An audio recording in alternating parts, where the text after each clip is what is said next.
اس کے بعد پوری دنیا میں اس کام کے ماہرین کو عدن بھجوانے کا حکم دیا۔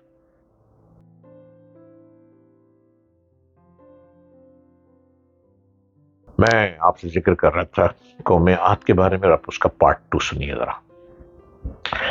شداد کی جنت، اس نے اپنے افسروں میں سے 100 معتبر افراد کو بلایا، ہر ایک کو 1000 آدمیوں پر مقرر کیا اور تعمیر کے سلسلے میں ان سب کو اپنا نقطۂ نظر اور پسند سمجھا دی۔ اس کے بعد پوری دنیا میں اس کام کے ماہرین کو عدن بھجوانے کا حکم دیا۔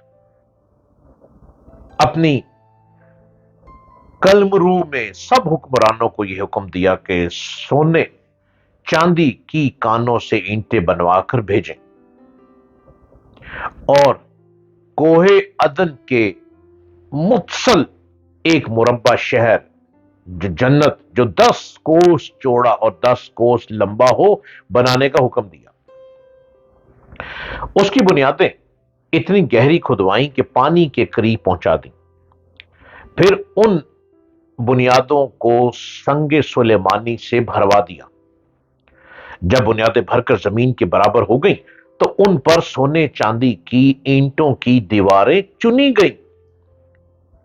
ان دیواروں کی بلندی اس زمانے کے گز کے حساب سے 100 گز مقرر کی گئی۔ جب سورج نکلتا تو اس کی چمک سے دیواروں پر نگاہ ٹھہرتی نہیں تھی۔ یوں شہر کی 4 دیواری بنائی گئی۔ اس کے بعد 4 دیواری کے اندر 1000 محل تعمیر کیے گئے، ہر محل 1000 ستونوں والا تھا اور ہر ستون جواہرات سے جڑا، اس کے جڑواؤ کیا ہوا تھا، اس کو جوڑا گیا تھا۔ پھر شہر کے درمیان میں ایک نہر بنائی گئی اور ہر محل میں اس نہر سے چھوٹی چھوٹی نہریں لے جائیں گے۔ ہر محل میں حوض اور فوارے بنائے گئے۔ ان نہروں کی دیواریں اور فرش یاقوت، زمرد، مرجان اور نیلم سے سجا دی گئی۔ یہ وہ پتھر ہیں جو بڑے قیمتی پتھر ہیں۔ نہروں کے کناروں پر ایسے مصنوعی درخت بنائے گئے جن کی جڑیں سونے کی شاخیں اور پتے زمرد کے تھے۔ ان کے پھل موتی، یاقوت اور دوسرے جواہرات کے بنوا کر ان پر ٹانک دیے گئے۔ شہر کی دیواروں اور دکانوں اور دیواروں کو مشک و زعفران اور عنبر و گلاب سے خوشبو سے بھر دیا گیا۔ یاقوت و جواہرات کے خوبصورت پرندے چاندی کی اینٹوں پر بنوائے گئے جن پر پہرے دار اپنی اپنی باری پر آ کر پہرے کے لیے بیٹھتے تھے۔ جب تعمیر مکمل ہو گئی تو حکم دیا کہ سارے شہر میں ریشم و زردوزی کے قالین بچھا دیے جائیں، ریشم کے۔ پھر نہروں میں سے کسی کے اندر میٹھا پانی، کسی میں شراب، کسی میں دودھ اور کسی میں شہد و شربت جاری کر دیا گیا۔ بازاروں اور دکانوں کو کم خواب و زربفت کے پردوں سے آراستہ کر دیا گیا اور ہر شہر و ہنر والے کو حکم ہوا کہ اپنے اپنے کاموں میں مصروف ہو جائیں، اور یہ کہ اس شہر کے تمام باسیوں نے تمام رہنے والوں کے لیے ہر وقت ہر نوع قسم کے پھل میوے پہنچا کریں۔ 12 سال کی مدت میں یہ شہر جب اس سجاوٹ کے ساتھ تیار ہو گیا تو تمام امراء و ارکان و دولت کو حکم دیا کہ سب اسی میں آباد ہو جائیں۔ پھر شداد خود اپنے لاؤ لشکر کے ہمراہ انتہائی تکبر اور غرور کے ساتھ اس شہر کی طرف روانہ ہوا۔ بعض علماء و مصلحین کو بھی ساتھ لیا اور راستے بھر ان سے تمسخر کرتے ہوئے، مذاق کرتے ہوئے ان سے کہتا رہا، ایسی جنت کے لیے تم مجھے کسی اور کے آگے جھکنے اور ذلیل ہونے کا کہہ رہے تھے، میری قدرت و دولت تم نے دیکھ لی۔ جب قریب پہنچا تو تمام شہر والے اس کے استقبال کے لیے شہر کے دروازے کے باہر آ گئے اور اس پر زر و جواہر نشاور کرنے لگے۔ اسی ناز و ادا سے چلتے ہوئے جب شہر کے دروازے پر پہنچا تو روایت ہے کہ ابھی اس نے گھوڑے کی رکاب سے ایک پاؤں نکال کر دروازے کی چوکھٹ پر رکھا ہی تھا کہ اس نے وہاں پہلے سے ایک اجنبی شخص کو کھڑے ہوئے دیکھا۔ اس نے پوچھا، تو کون ہے؟ اس نے کہا، میں ملک الموت ہوں۔ پوچھا، کیوں آئے ہو؟ اس نے کہا، تیری جان لینے۔ شداد نے کہا، مجھ کو اتنی مہلت دے کہ میں اپنی بنائی ہوئی جنت کو دیکھ کر اس کو دیکھ لوں۔ جواب ملا، مجھ کو حکم نہیں۔ کہا، چلو اس قدر ہی فرصت دے دو کہ گھوڑے پر سے اتر آؤں۔ جواب ملا، اس کی بھی اجازت نہیں۔ ابھی شداد کا ایک پاؤں رکاب میں اور دوسرا چوکھٹ پر ہی تھا کہ ملک الموت نے اس کی روح قبض کر لی۔ پھر حضرت جبرائیل علیہ السلام بڑے زور سے ایک ہولناک چیخ ماری کہ اسی وقت تمام شہر ماں اپنی عالی شان سجاوٹوں کے ایسا زمین میں سمایا کہ اس کا نام و نشان تک باقی نہ رہا۔ قرآن پاک میں اس کا ذکر اس طرح ہوا ہے۔ ترجمہ، سورۃ فجر، پارہ نمبر 23، آیت 8 اس کا میں ترجمہ آپ کے آگے بیان کرتا ہوں۔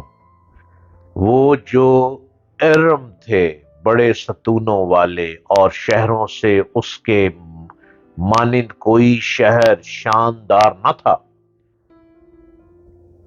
شداد اور اس کی جنت کا انجام معتبر تفاسیر میں لکھا ہے کہ بادشاہ اور اس کے لیے لشکر کے ہلاک ہو جانے کے بعد وہ شہر بھی لوگوں کی نگاہوں سے اوجھل کر دیا گیا، مگر کبھی کبھی رات کے وقت عدن اور اس کے ارد گرد کے لوگوں کو اس کی کچھ روشنی اور جھلک نظر آ جاتی ہے۔ یہ روشنی اس شہر کی دیواروں کی ہوتی تھی۔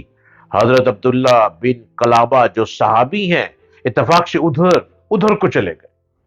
اچانک آپ کا ایک اونٹ بھاگ گیا۔